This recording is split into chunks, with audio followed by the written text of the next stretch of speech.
Want help to grow your business? Download BRiN, the world's first business advisor in your pocket. To find out more, visit BRiN.ai or search the App Store today. Hi, I'm Dale Beaumont and welcome to another episode of Secrets Exposed. This is the show that takes you up close and personal with experts on important business subjects. And our topic for this interview is the Essentials Guide to Becoming a Trusted Negotiator. That coming up in just a moment.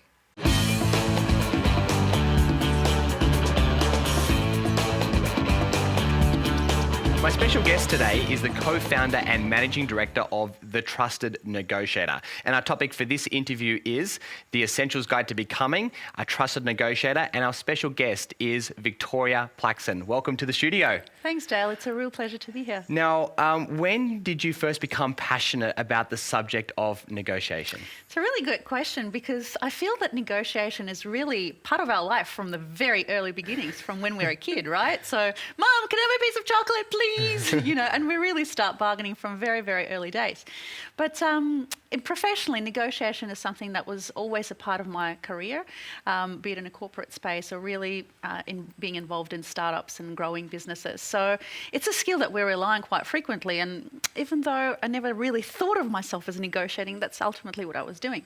So a few years back, when I did a program to really develop my skills, I came across some interesting people who were professional negotiators. And I thought, wow, how fascinating. You don't really hear of people being negotiators. You do of accountants and lawyers and, all kinds of professions. But here was a professional negotiator. High stakes, big deals. And I was like, wow, this is fascinating. And they're just hired for those opportunities. Exactly. That is exactly their sole gig. And I thought that is an extraordinary profession. I just want to know all about that. And I was really fascinated. And, that started a whole lot of dialogues and exploration and meeting different people. And what appeared to me is that we really never hear of these people. It kind of, all these deals that happen, they happen behind closed doors somewhere, right? And all of a sudden, the deals in the media and, they spend the whole night behind closed doors and here they are with a big deal. And it's like, what actually happens there?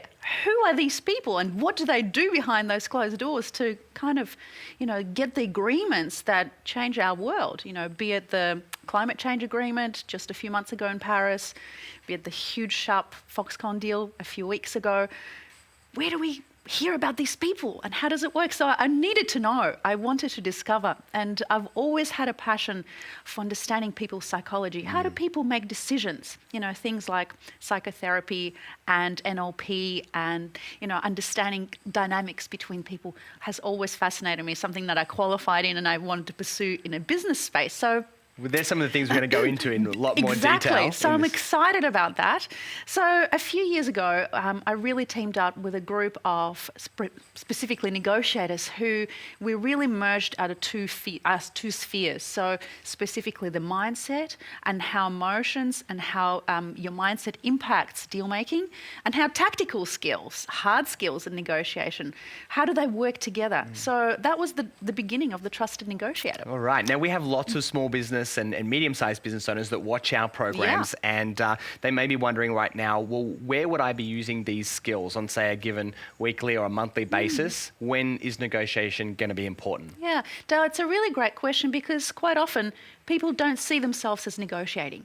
They may think they're influencing, they may think they're compromising, they may think they're bargaining, but they never really think of themselves as negotiating. So I want to go into that deeper in a moment, but I guess we're doing that every day. Every day there is an important conversation where you have business value at stake, your credibility at stake, you are negotiating, you're exchanging value. So whether you're dealing with a supplier, you're dealing with a key customer, maybe you're raising capital for your business, maybe there's an investor, maybe it's a business partner, so it's an internal negotiation where you're ultimately exchanging ideas and you're trading, you're negotiating. So it's a critical skill that we need to have to put our strategy into practice. The business is a big idea, right? And it's a big idea. Entrepreneurs are passionate about the big idea and having a strategy to execute it. But ultimately, it comes to life through deals. It comes through life where transactions are made, values exchanged, and hands are shaken. And that is exactly what negotiation is. Great. Well, there's a lot of misconceptions about negotiation, and we're going to clear a lot of those up during the course of this interview. But let's start at the top. What is negotiation? How do you describe it to people? Yeah. So I guess the best way is to really first understand what it's not. It is not compromise. It is not just influencing. It is not about giving in or imposing a will. These are all elements. But negotiation is ultimately an exchange of value where there's a trading involved of more than one variable. Usually when there's one variable, which is price or dollars, you're haggling. So $1 for you is $1 for me, and we're just trying to cut the pie. Who gets what slice? And that is not negotiation. Ultimately, you're trying to compromise and trying to meet in the middle. So when somebody says to you, meet me halfway, that's not a negotiation, that's a haggle. Because you're only discussing one variable, and that is price. As soon as you introduce other variables, be it time, be it delivery costs, be it can I have it in that color, you straight away know that there are other variables in the dialogue which you can start to trade. Because something that's of high value to you is not necessarily high value to me, and vice versa. So we can start to trade and actually increase the size of the pie by being creative, understanding the needs of the other person, and really start to really understand where can we unlock value. All right, I'm intrigued already. So let's continue chatting. So let's talk about the why. Why do you think it's so important that entrepreneurs, business owners, leaders prioritize negotiation? Because they didn't probably wake up this morning thinking, I need to become a better negotiator today. But why should they prioritize it and say, you know what, I'm going to watch this entire interview. I'm going to follow the website. I'm going to learn everything that I can on this subject. Why is it so important? Well, let's just boil it down to the basics. Every time there's value exchanged, it's either in your pocket or it's leaking out. Okay? Yes. And ultimately, it's always your credibility. So your credibility is at stake every time you're communicating and you're exchanging that value. Is that person going to trust you? Are they going to do business with you again? Will they refer to you? Will they come back? Will they become more involved in your business? Maybe become your allies of some kind, maybe a joint venture partner, maybe they're going to become an investor. So ultimately credibility is always at stake. So whenever these things are at play, it's important because that makes your business go north or south. And as you said, we use these skills every day, whether we call it negotiation or not. It's what we actually do. We probably don't, but it's ultimately what we're doing. All right, let's talk about this concept, which is almost now synonymous with negotiation, about people saying you've got to create win-win outcomes, this term of like win-win or win-lose, lose-win. Now, there are other people that say, well, to be a great negotiator, you should be winning more than the other person. That's what, it means to win a negotiation. But what's your philosophy on this? Should we be going for win-win, or is there something beyond that? You've nailed it. There is something beyond that. And let me explore that with you. So I guess the first thing to really put clear is that I'm assuming you're talking about a negotiation where there's a relationship involved rather than just a one-off transaction, because that's a different ball game. So strategically, you'll employ different tactics, right? But when you're negotiating and there is a relationship beyond that instant, immediate transaction, like let's say buying milk at the milk bar, right? So when we're talking about a relationship, you ultimately need to look at what is the impact on your business and your needs, the impact on their business and their needs, and the impact on the relationship. So if that's the case, then you can't just expect to nail your counterpart and expect to walk away from with a good deal. It simply is not going to stick. You're going to damage your credibility and it will come out on the other side. So if you do business with this person again, next time you're sitting opposite them at the negotiation table, guess what's going to happen?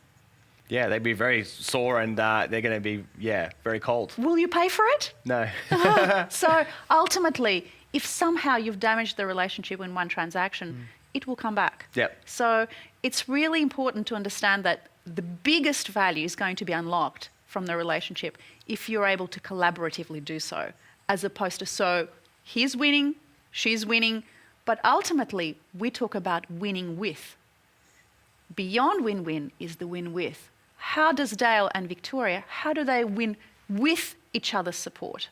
How do we grow the pie together and work collaborative, creatively?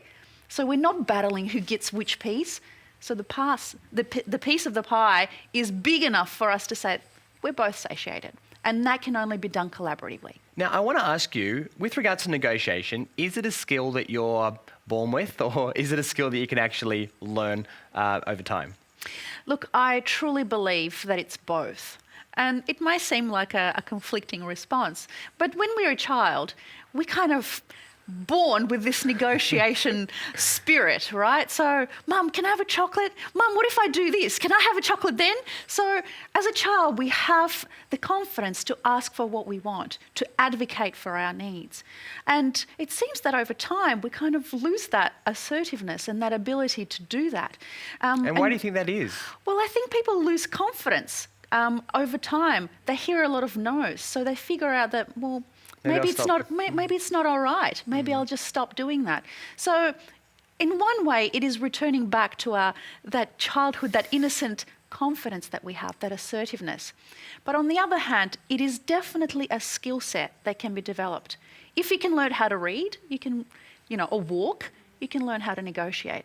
Because what negotiation truly is, it's a combination of a skill set and a mindset that work together as a comprehensive ability to then build value in your relationships. Fantastic. Already got some great distinctions so far, and we're just getting started. We're going to take a short break, and when we get back, we're going to dive into some more really important topics. We're going to talk about your environment, body language. We're going to talk about our different frameworks as well, technology. We'll be talking about intuition and a whole bunch more. So keep watching. We'll see you in a moment. Welcome back. We're speaking with Victoria Plaksin about the subject of negotiation, and we're going to get right back into it. And the first question is around non-verbal communication. We hear there's different stats out there, but some people say as much as 70% of all communication is non-verbal. It's not really about what you say. It's about a whole bunch of other factors. Do you subscribe to that philosophy? What does your research say? Absolutely. Non-verbal communication is huge. In fact, if we look at areas of study like neurolinguistic programming, it tells us that only 7% of our communication is actually words. So the rest is our body language, it's our voice tone, it's how we actually are occupying the space, and then what happens in the non-verbal interaction. So it's a really impactful element to keep in mind when you're in negotiation. So the other interesting stat is that we're able to process 5 times the amount of information, or 5 times quicker than the other person is able to speak, which means that so much of your mind is unoccupied if you're just listening to the words. So your mind starts to wander and it starts to look at other information that's available in your environment. So I may be listening to your words, but I'm also looking at your body language, how you're saying it. So it's not only the what, it's the how. And that is a critical part to give me the input that I require about my counterpart. All right, we'll come back and talk more about that. The next thing is I want to talk about location or your environment. There are people that I know that run whole day courses about just how to set up the room, and you've got to have a higher chair than them, and you've got to make sure you're sitting, they're sitting in the right chair and things. And I don't know, I just don't know whether that's still relevant. You think it's still relevant, or do you think those ideas are stuck back in the sort of 80s and where it's so obvious now that they've got a big chair and I've got a little chair. It's almost like insulting when someone actually applies these techniques. What do you think?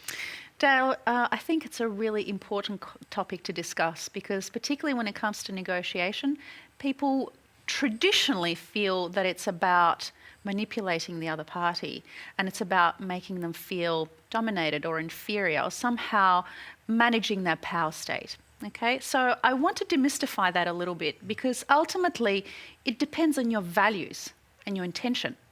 So to continue enjoying this presentation, download BRiN, the world's first business advisor in your pocket. To find out more, visit BRiN.ai or search the App Store today.